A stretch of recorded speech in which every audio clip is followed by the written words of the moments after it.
Мінекей қысқа дайындық басталды бізде Түркияда. Бұл кәдімгідей окра деп аталады. Бамия дейді түріктер.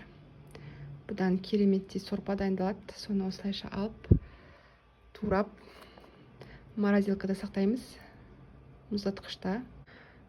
Өте керемет болады, қыста жеген. Каналымда видеосы бар. Бұның сорпасы қалай дайындалатыны, етпен. Өте бір сондай пайдалы сорпа. Өте жақсы сақталады. Морозилкада дәмі бұзылмайды.